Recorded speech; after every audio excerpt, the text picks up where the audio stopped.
لو محتار بين موبايلين جامدين في الفئة المتوسطة، الفيديو ده معمول عشان يحسم لك القرار من غير لف ودوران.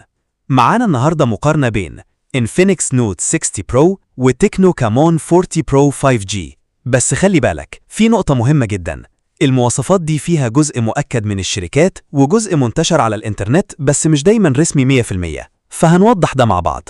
نبدأ بالشاشة. الاتنين تقريبا بيجوا بنفس الحجم 6.78 بوصة أموليد، وده معناه ألوان قوية وتجربة ممتازة جدا في الفيديوهات والألعاب. وكمان في كلام منتشر إن الاتنين 144 هرتز، بس لازم نقول بصراحة مش كل الإصدارات اتأكدت رسميا بالمعدل ده.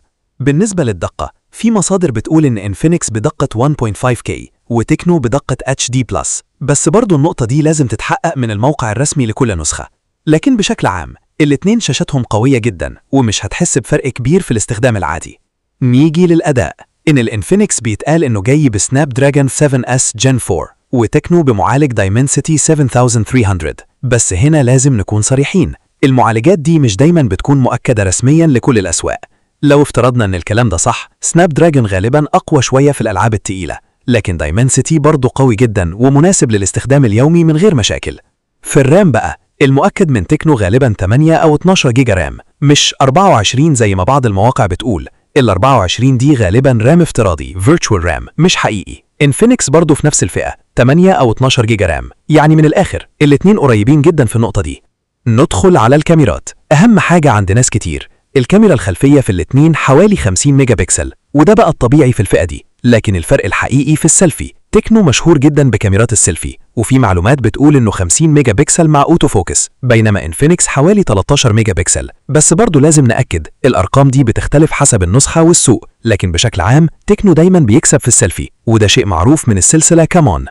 نقطة مهمة جدا، البطارية. في كلام منتشر ان انفينكس فيه بطارية ضخمة 6500 ملي امبير وشحن سريع جدا ممكن يوصل ل 90 واط، وكمان في كلام عن شحن لاسلفي، بس دي ميزة مش دايما مؤكدة رسميا. تكنو في المقابل حوالي 5000 ل 5200 ملي امبير وشحن 45 واط. لو الارقام دي صح يبقى انفينكس متفوق بوضوح في البطارية.